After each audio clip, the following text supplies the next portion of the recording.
Te voy a explicar paso a paso la reforma tributaria que propone Rodolfo Hernández, candidato presidencial, y por qué podría tener una bomba de tiempo en su propuesta sobre el IVA. Lo primero que vamos a hacer es ver de cuánto es la reforma tributaria que propone el candidato Hernández. Bueno, básicamente serían de unos 40 billones de acuerdo con lo dicho por el Observatorio Fiscal de la Universidad Javeriana.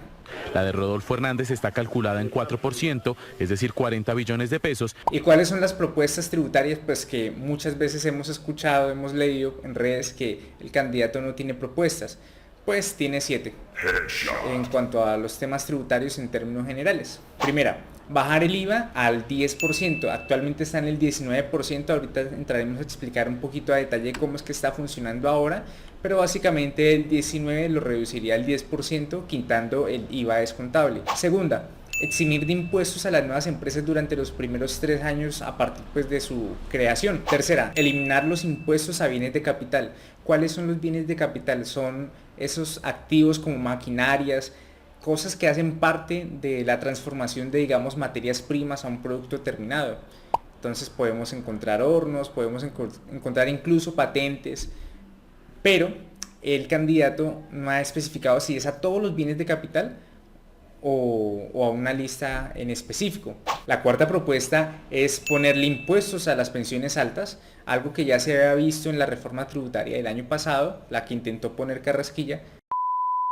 Pero de este tema pensional quiero abordar en un video aparte las propuestas de ambos candidatos, porque en el sistema pensional actual pues dicen los expertos que hay una bomba que podría estallar en los siguientes 7 años si no se modifica el sistema actualmente tal como está. Quinta, eliminar el 4 por mil o por sus nombres y apellidos gravamen a los movimientos financieros. Esta propuesta dice en el plan de gobierno que básicamente la empezarían a implementar 60 días después de haberse aprobado la propuesta de bajar el IVA. De esta manera, dentro de los cálculos que ellos tienen, no habría un desfalco en términos de las finanzas públicas. Sexta propuesta, subsidios a la producción nacional. Básicamente en esta propuesta, ¿qué es lo que se ha dicho?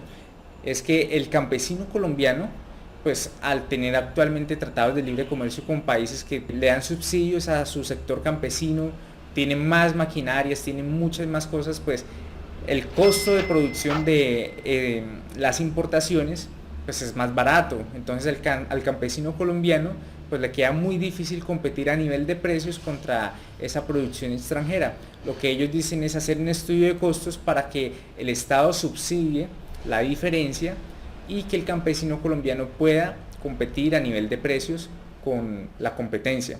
Séptima, aumentar impuestos a manufacturas importadas. De nuevo una medida proteccionista, pues para no dañar la producción nacional. Esa es la idea como tal de esta séptima propuesta. ¿Qué pasa si ponemos un IVA que actualmente está en el 19% y lo bajamos al 10% y quitamos esa parte del IVA descontable? ¿Qué es lo que puede pasar? Bueno, de todas las propuestas que hay de IVA, esta es la que más dudas genera. ¿Por qué? Porque al modificar el impuesto y ya no hacerlo descontable, se van a aumentar ciertos precios. Pero la que genera preocupación entre expertos es la iniciativa de Rodolfo Hernández, que indirectamente, según ellos, incrementaría el precio de algunos productos y servicios. Lo que dice en el plan de gobierno es que van a mantener la canasta familiar libre del impuesto, pero pues ya hemos escuchado declaraciones del ingeniero diciendo que básicamente a todo lo que es alimentos no le van a poner IVA, lo van a dejar libre de IVA. ¿Por qué lo aclaro? Porque la canasta familiar son muchas cosas, no es solamente la parte de alimentación. Entonces, bueno, ahí tocaría ver, me imagino que por canasta familiar ellos deben de estar expresándose respecto al tema de los alimentos. Productos alimenticios, todo lo que sea comida producida en Colombia, queda exento de IVA. Ahora, hay otra duda muy grande y es que hay mucha gente que dice, pero ¿de dónde va a sacar la diferencia? Porque si vamos a bajar la tarifa, seguramente pues vamos a dejar de percibir ingresos. Bueno, el Estado va a dejar de percibir ingresos, pero pues la verdad es que no es tan así. De hecho, no es una bajada de impuestos, es una subida. En el mismo plan de gobierno, aquí tienen un planteamiento y es cómo sería ahorita, un ejemplo, la tarifa del 19%.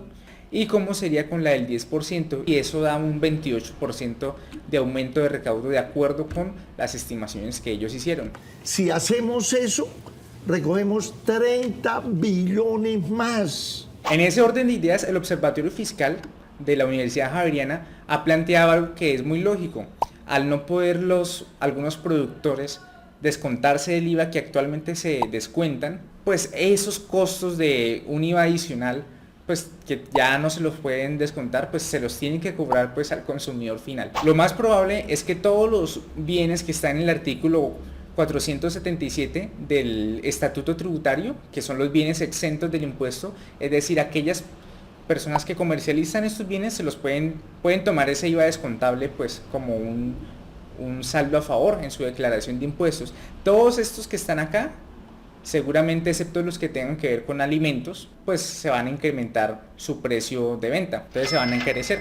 Entonces, para resumir, con una reducción del 19 al 10%, ellos planean recaudar más, dicen un 28%, o al menos en el ejemplo que ellos dieron, y pues con ese recaudo mayor sí se pueden dar el lujo de eliminar el 4 por mil. Ese es el planteamiento que ellos han dado.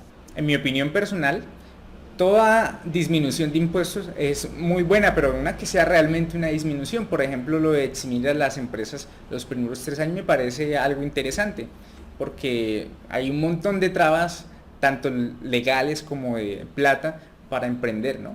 Entonces, estos tipos de medidas son buenos, pero lo que es subida de impuestos no estoy de acuerdo, independientemente de quién sea el candidato. Ahora, hay un tema muy importante y es todo este tema del gasto público, cómo lo van a manejar, porque es muy fácil decir, no, es que hay un hueco fiscal, necesitamos plata, lo que siempre nos dicen todos los años los políticos, vamos a hacer esta reforma tributaria, necesitamos no sé cuántos billones de pesos, bla, bla, bla, bla, bla. Y ellos nunca se tocan nada, ellos sus lujos nunca se los tocan, lujos que costeamos nosotros. Es una guarida de atracadores, ladrones. Entonces sería muy interesante que usted siguiera esta página, se suscribiera, porque vamos a hacer un análisis también a detalle de cuáles son las propuestas respecto al gasto público, que es precisamente todos esos lujos que se dan y que nunca se reducen. Siempre nosotros terminamos pagando los lujos que se dan estos políticos. Entonces, los invito a que se suscriban o sigan la página si están en Facebook para que le hagamos un control serio a estas propuestas. Entonces yo le pregunto, toda esa formación académica para entregar semejante porquería, semejante cochinal.